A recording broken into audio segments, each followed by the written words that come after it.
శ్రీమాత్రే నమః. శ్రీ గురుభ్యో నమః.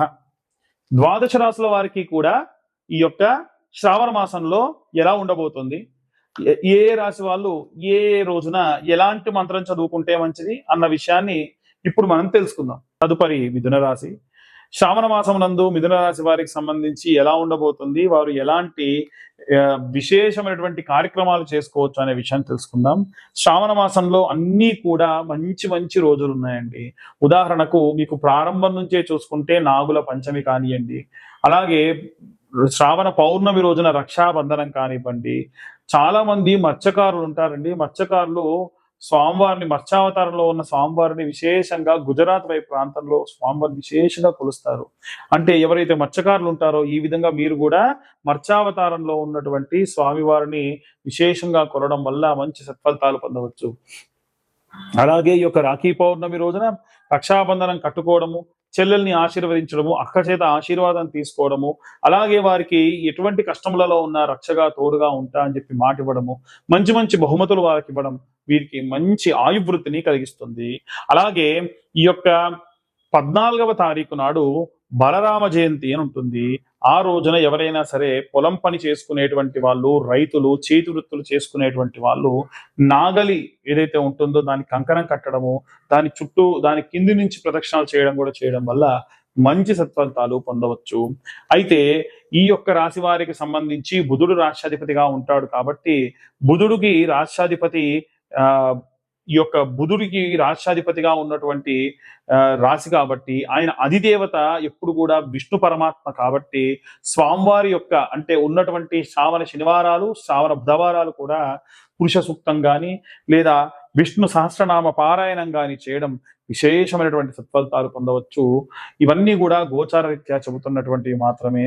అలాగే అన్ని వర్గాల వాళ్ళు ఎలాంటి రెమెడీస్ తీసుకోవాలి, ఎలాంటి మంత్రపఠనం చేయాలనే విషయాన్ని ఇప్పుడు మనం తెలుసుకుందాం. విద్యార్థులు, గృహిణులు, సినీ రాజకీయ రంగాల వాళ్ళు, ఉద్యోగస్తులు, వ్యాపారస్తులు, రైతులు, చేతి వృత్తులు చేసుకునేటువంటి వాళ్ళు అందరికీ సంబంధించి శ్రావణ మాసంలో మనకు శ్రావణ మాసం అనేటువంటి పేరు ఉంది కదండి. ఆ పేరు ఎలా అంటే ప్రతి సంవత్సరం కూడా ప్రతి నెలలో కూడా పౌర్ణమి రోజున ఏ నక్షత్రం అయితే వస్తుందో ఆ మాసంగా పేరు వస్తుంది. చిత్తా నక్షత్రం పౌర్ణమి రోజు వస్తే చైత్రమాసం, అలాగే విశాఖ నక్షత్రం కనుక పౌర్ణమి రోజు వస్తే వైశాఖ మాసం, అలాగే శ్రవణ నక్షత్రం పౌర్ణమి నాడు వస్తే అది శ్రావణ మాసం. ఈ శ్రావణ మాసం జూలై 25వ తారీఖు నుండి ప్రారంభమవుతుంది. ఈ జూలై 25వ తారీఖు నుండి కూడా ప్రారంభమైనటువంటి ఈ యొక్క శ్రావణ మాసంలో ప్రత్యేకంగా మనం వీలైతే శివకేశవుల యొక్క ఆరాధన చేయాలి, లక్ష్మీదేవి ఆరాధన చేయాలి, అలాగే గౌరీ స్వరూపంగా ఉన్నటువంటి అమ్మవారికి కూడా ఆరాధన చేసుకోవాలి. ముఖ్యంగా ఈ సంవత్సరంలో ఈ నెలలో ప్రత్యేకమైనటువంటి అంటే జూలై 25 నుండి ఆగస్టు 25 వరకు కూడా ప్రత్యేకమైనటువంటి పర్వదినాలు ఉన్నాయి. ఉదాహరణకు రక్షాబంధనం అంటే రాఖీ పౌర్ణమి, అలాగే దాన్ని జంధ్యాల పౌర్ణిమ అని కూడా అంటారు. ఈ పౌర్ణమి నాడు నార్త్ ఇండియా సైడ్ విశేషంగా ఎన్నో పూజలు చేసుకుంటారు. అవి ఏంటో అని కూడా ఇప్పుడు మాట్లాడుకుందాం. మనకు రక్షాబంధనం రోజున చాలా మంది ఏంటంటే అన్న తమ్ముళ్ళకి అక్కలు లేదా చెల్లెళ్ళు రక్షాబంధనం రాఖీ కట్టడం మనందరికీ తెలుసు.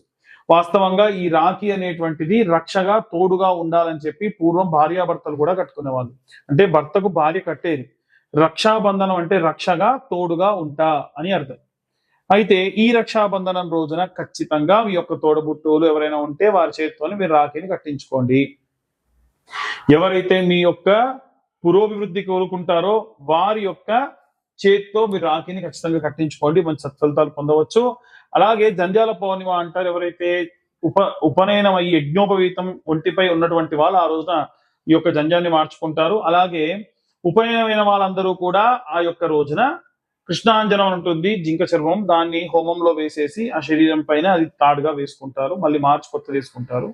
వీటన్నిటితో పాటు ప్రత్యేకంగా ఇది ఎందుకు చెప్తున్నానంటే ఈ పౌర్ణిమ రోజున రైతులందరూ కూడా వీలైతే రైతులందరూ కూడా మీ పంట పొలాల్లోకి వెళ్ళి మీ పంట పండేటువంటి 4 మూలలా కూడా కాస్తంత పసుపు కుంకుమ వేయండి. ఆ రోజున భూదేవత ఆరాధన చేస్తే మంచిది. మనం సంక్రాంతి సమయంలో ఉప్పు చెక్కని ఎలా చేసుకుంటారో north India side Chhattisgarh, Orissa, Gujarat ఈ ప్రాంతంలో ఉన్నటువంటి వారందరూ కూడా ఆ ఆవులకి ఆరోగ్యం బాగాలేకుండా ఉంటే పసరు వైద్యం లాంటిది ఆ రోజున చేసి తీపి మధుర పదార్థాలు వాటి యొక్క కుడితిలో కలిపి పెడతారు. దీని వలన పాడి పంట సమృద్ధిగా ఉంటుంది అని పూర్వం నుంచి మనకు వస్తున్నటువంటి నానుడి. అలాగే బలరామ జయంతి అనేటువంటిది ఉంటుంది. దానికంటే ముందు జూలై 29వ తారీఖు నాడు నాగుల పంచమి ఉంది. నాగుల పంచమి రోజు కూడా గత వీడియోలో కూడా నేను ఈ యొక్క నాగుల పంచమి గురించి లేదా ఈ యొక్క సర్పదోషం ఉన్నటువంటి సమయంలో చేయాల్సినటువంటి దాని గురించి చెప్పా. ఏమని అనంటే క్లియర్ గా జంట నాగులకి ఈ యొక్క నాగుల పంచమి రోజున క్షీరము అలాగే నీళ్లు పోసి శుభ్రంగా అభిషేకం చేసి, క్షీరం అంటే పాలు నీళ్ళతో అభిషేకం చేసి గంధం పసుపు కలిపినటువంటి మిశ్రమంతో లేపనం రాసి 21 బొట్లు పెట్టి 21 ప్రదక్షిణాలు చేసి 2 దీప ప్రమిదలు ఒకదానిలో ఒకటి పెట్టి ఆవు నెయ్యి వేసి దీపం వెలిగించి 5 రూపాయలు లేదా 10 రూపాయల్లో వీలైనంత వరకు కూడా స్వామివారి దగ్గర పూలు పండ్లు సమర్పించి 21 ప్రదక్షిణాలు చేయాలి. ఇలా చేస్తే సర్పదోష సంభవిత దోషాలు కూడా పోతాయి. ఇవన్నీ కూడా గత వీడియోలు ఇంకా డీటెయిల్డ్ గా మీరు ఎంతెంత తీసుకెళ్లాలి ఏంటి అని చెప్పి గత నెలలో ఉన్నటువంటి సమయంలో ఈ కాల సర్పదోష కాలం ఉన్న కాలం కాబట్టి ఈ సమయంలో చేసుకోండి అని చెప్పాను. అలాగే ఈ యొక్క 9వ తారీఖు నాడు మనకి ఈ యొక్క పౌర్ణమి అనేటువంటిది వస్తుంది. అలాగే నాగుల పంచమి 29వ తారీఖు నాడు వస్తుంది. అలాగే స్కంద షష్ఠి 29 ఆగస్టున వస్తుంది. ఆ రోజున కూడా ఇప్పుడు నేను చెప్పిన విధంగా మీరు జంట నాగులకు అభిషేకం చేసుకోవచ్చు. 16వ తారీఖు నాడు కృష్ణాష్టమి, గోసేవ చేస్తే మంచిది. ఆ రోజున అందరూ గోవుకు ప్రదక్షిణ చేస్తే మంచిది. 14వ తారీఖు నాడు బలరామ జయంతి అంటారు. ఆరోగ్యంగా లేని పిల్లలు ఎవరైనా ఉంటే ఆ యొక్క పిల్లల చేత్తోని నాగలికి కంకణం కట్టించి ఆ నాగలి మధ్యలో నుంచి పిల్లల్ని తిప్పుతారు. ఈ యొక్క కృష్ణాష్టమి రోజున ఆవు కింది నుంచి పిల్లల్ని తిప్పుతారు. ఇలా చేయడం వల్ల ఆరోగ్యం బాలేకుండా ఉన్న వారందరి యొక్క ఆరోగ్యం కూడా కుదుట పడుతుంది. కాబట్టి ఈ విధంగా ఈ శ్రావణ మాసంలో ఇవే కాకుండా మనకి శ్రావణ సోమవారాలు ఉంటాయి, శ్రావణ మంగళవారాలు ఉంటాయి, అలాగే శ్రావణ శుక్రవారాలు ఉంటాయి, అలాగే శ్రావణ శనివారాలు కూడా ఉంటాయి. ఈ శనివారాలు ఉన్నప్పుడు విష్ణుమూర్తి ఆరాధన చేయడం, సుదర్శన యాగాలు లాంటివి చేయడం, స్వామివారి యొక్క విష్ణునామ సహస్రనామాలు చదువుకోవడం చాలా మంచిది. సోమవారం నాడు ఓం నమ శివాయ అన్న మంత్రాన్ని, ఎన్ని సోమవారాలు ఉంటాయని సోమవారాల పాటు ఓం నమ శివాయ అన్న మంత్రాన్ని ఈ యొక్క శ్రావణ మాసం అంతా కూడా పఠించడం చాలా మంచిది. అలాగే మంగళవారం నాడు విషయానికి వస్తే, మంగళవారం నాడు విశేషంగా ఈ యొక్క మంగళ గౌరీదేవికి నోములు చేసుకునే వాళ్ళు ఉంటారు. శ్రావణ శుక్రవారాలు వరలక్ష్మీ వ్రతాలు చేసుకునేవారు ఉంటారు. మీ యొక్క ఆచార వ్యవహారాలను బట్టి ఇవన్నీ కూడా తూచా తప్పకుండా దేవతార్చనలో ఎటువంటి లోపం రాకుండా చేసుకుని ఆరోగ్యవంతంగా ఉండండి. చాలా మంది ఇవాళ రేపు కనుదిష్టి, విపరీతంగా దిష్టి, అక్కసు వెళ్ళబుచ్చుకోవడం, ఫలానా వాడు ఇంత సంపాదిస్తున్నాడు అంత సంపాదిస్తున్నాడు, నాకు ఆ యొక్క సంపాదన రావట్లేదు అనేటువంటి అక్కసు వెళ్ళబుచ్చుతూ ఉన్నారు. దీంతో ఏం చేస్తున్నారంటే లేనిపోని యంత్రాలని మంత్రాలని ఆపాదించి వాళ్ళ ఇంటిపై వేయడం, మంత్రించినటువంటి పదార్థములు వేయడం, యంత్రములు వేయడం వేస్తారు. పరయంత్ర పరతంత్ర పరమంత్ర విచ్ఛేదనకు ఈ యొక్క జ్వాలాముఖి మాల ఉపయోగపడుతుంది. ఈ జ్వాలాముఖి మాల ఎవరికైనా కావాలి అని అంటే చండీ హోమంలో పెట్టి మీ దాకా అందించడం జరుగుతుంది. ఆసక్తి కలవారు ఎవరైనా సరే విత్ సర్టిఫికేషన్ నేను మీ దాకా అందిస్తాను. ఆసక్తి కలవారు ఎవరైనా సరే మమ్మల్ని కన్సల్ట్ చేయొచ్చు. కేవలం 1116లకు మీకు ఈ యొక్క సర్టిఫికేట్ తోటి ఈ యొక్క జ్వాలాముఖి మాల అందించడం జరుగుతుంది. ఆసక్తి కలవారు ఎవరైనా సరే కింద ఉన్న నెంబర్కి కాంటాక్ట్ చేసి పూర్తిగా విశేషంగా ఈ యొక్క మాలని అందుకోండి. మా ఛానల్ వాళ్ళు మీ దాకా రీచ్ అవ్వడానికి ఎన్నో రకాలైనటువంటివి పరిశోధనలు చేసి ఏ రెమెడీస్ మీకు చెప్తే బాగుంటుంది అనేది మా ద్వారా రాయించుకొని పదే ఈ ప్రాబ్లంతో ఉన్న వాళ్ళు ఉంటారు, గురువు గారు ఫలానా ప్రాబ్లంతో ఉంటారు అని చెప్పి మీ దాకా అన్ని కూడా చెప్పిస్తూ ఉన్నారు. కాబట్టి దయచేసి ఎవరైతే ఛానల్ సబ్స్క్రైబ్ చేసుకోలేదో సబ్స్క్రైబ్ చేసుకోండి. ఛానల్ని ఈ వీడియో కనుక నచ్చితే లైక్ చేయండి.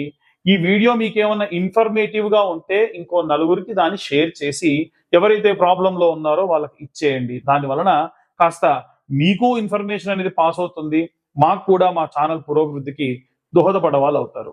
అలాగే జాతకపరమైనటువంటి వాటి విషయాల్లో చాలా మంది అడుగుతూ ఉన్నారు.